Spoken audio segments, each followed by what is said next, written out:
Um, just kind of talk to me about how, when she started being, the loudest person in the crowd. Was it when you were at middle school games, high school, or now here at Baylor? That has been since I can remember, since my ears were ever open. She's been loud whenever I played baseball and pee-wee, just t-ball. So at first it was kind of embarrassing for me, honestly. I used to tell her, like, man, like, it's kind of like everybody's quiet in baseball when you hear one person just yelling. But ever since I got to high school, I started to love it because I realized how much it means to me.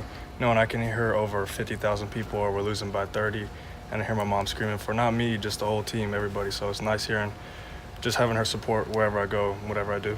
Do you feel like, do any of your teammates ever say anything, or any of the coaches ever say anything, or did they know that was your mom that's super loud in the stands? Last year, my freshman year, the first few games, everybody's kind of like, who is that? Who's that? Like yelling. And everybody kind of figured out after a while it was my mom. So now they all kind of mess with me like, oh, I can hear your mom, like every single drive or whatever it is. So it's kind of funny. But I mean, they all love her. Everybody loves her because she's just going crazy trying to help us get the W. And, just like you kind of mentioned it a little bit, she's supportive of you, but she's also supportive of the whole team. So she'll yell your name, she's yelling Greg Roberts' name, she's yelling everybody's name out there. How special is that she's here to support the whole team?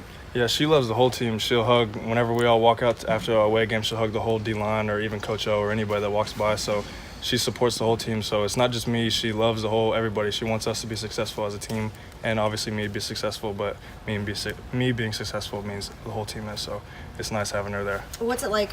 Your dad sits on the other side of the section. So he Yeah. doesn't sit next to her now. Yeah, He'll sit with her pregame and then he moves. Once the game starts, he's learned his lesson of sitting either behind her or a little bit away from her because it's a little loud next to her, so his ears get a little wrong whenever he's next to him. James, how big was that for, maybe on a day when the defense wasn't at its best, but y'all made the play when you had to? Yeah, I mean, obviously you never want to give up that many points, and it's frustrating as a defense whenever you can't stop offense like that. But at the end of the day, whenever you get a W, it could be ugly, but you got the W, and we just move on from that. We get the W, put it in the column, and move to next week. You guys had 4 sacks last week. That was a pretty big step. What happened that y'all could get that kind of pressure last week? I mean, that comes down to just doing what you're supposed to do whenever the defense is called and you just making your plays. Whenever you use your hands, using your technique and getting to the quarterback, that's all it is. Late last year, you guys seemed to kind of turn a corner that final month of the season as a defense. Do you feel like that's kind of starting to happen as well here now?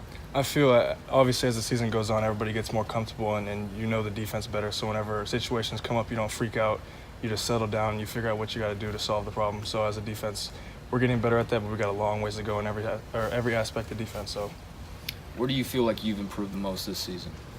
I've said this before. It's just this year the game has slowed down for me, so I can see things happening whenever a certain play is run. I can tell what's going on, and I'm not just running downfield or running up the field just trying to make something happen. I can realize what's happening on the field.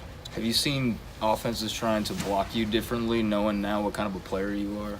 I wouldn't say they try and block me differently because we have a lot of playmakers on the whole D-line and the defense. So they just, whatever their scheme is, we just try and put players who can make plays in the best spot. So whatever that is for me or whatever that is for Ira, Greg, whoever it is who's having a good game, whoever's producing, then we put them there so they can make the best plays. How significant is it for you, this program, to be in a position where you can get bowl eligible right now, especially with what y'all tried to do? Especially for the seniors because they've been through a lot, been through new coaches and things like that. So being able to send them off the right way and the whole team showing that this process works, we're getting better. So whenever we get to a bowl game, we can show the whole country that we are Baylor and we're going to be here next year, and then the year after that, we're not going anywhere. So it's nice to know that if we do what we're supposed to do, we'll be bowl eligible. Coach Rules talked about the seniors and how they've been great mentors to the younger players. Greg Roberts, what's he meant to the D-line unit and just, I guess, the team as a whole as well as a leader? Yeah, he's been a great vocal leader for us, and even if you just watch practice, just giving effort, showing what it means to have the standard to be a Baylor football player, and showing us, the young kids and everybody on the team, what it means or what you have to do to be great and what you need to do in practice so it shows up on Saturdays. All right, thanks, James. Thank you, James. Thank you. Thanks, Jay.